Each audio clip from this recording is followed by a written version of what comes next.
Hi there, Sandra here from createinspain. I've got here a stencil that I've cut out, and I've cut it out of heavy duty bookbinding plastic. If you put it down onto paper, if you're painting with, say, an airbrush, that's fine. I don't know if you can see, but on this side it's actually not flat against my mat. So the easiest thing to do is to use a double action glue or a temporary adhesive and a piece of sponge. I use these magic sponges because they tear really easily, they're cheap, and I can use this to glue my stencil quite happily. Now in here I've got some tack it over and over, but it's not full strength, it is slightly diluted. What I'm going to do is to put some glue just over the stencil area. I don't have to do the entire page. Now the reason for doing it with a dilute version of tack it over and over is because it's very sticky glue, and I don't want to leave any glue remnants on my card when I use the stencil. Neither do I want it to take the surface of the card off. For this project, I want to use my stencil directly on a card front, and I'm going to be using this new Formula Dries Clear Stay Tacky Deco Foil Transfer Gel Duo. Now it says two-way use, heat or no heat. My stencil has got the dried glue on this side, and I don't actually want to put this on straight. I think I'm going to put it on a crooked. So I think I'm going to put it on like that. Now you can see, hopefully, that because I've put the glue on, it's actually sticking down to the card, but it will come up without any problem, which is what I want.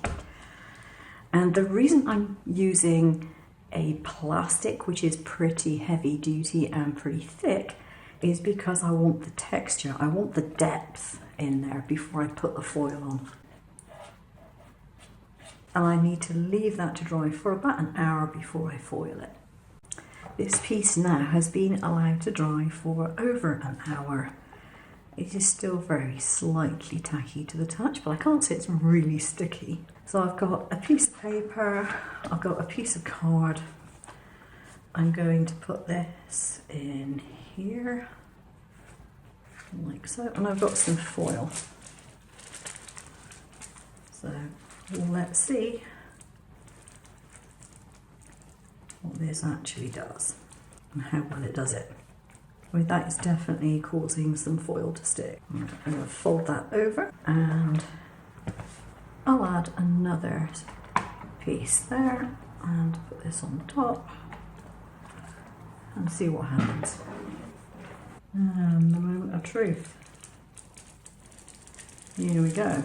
That looks pretty good. I did get a little bit of a wobble just there. What I could probably do is take a scraper and just very gently push it in just a little bit. So there we have a pretty well foiled design. And all I'm going to do for that is to add a sentiment to it. Let's put this out of the way. I do want to make sure that is properly pressed. So I've cut out a vinyl sentiment in a sparkly red vinyl. It's a Siser one. Just going to quickly read this. Piece of transfer tape that I've used before. There we go. And I have a piece of acetate that I'm going to stick this onto.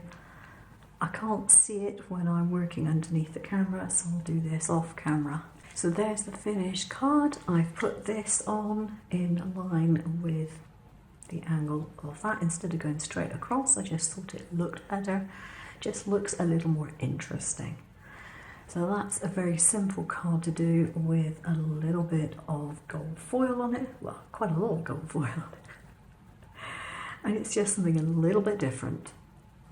Very suitable for the men in your life, and of course you can either change that to a sentiment or a different number.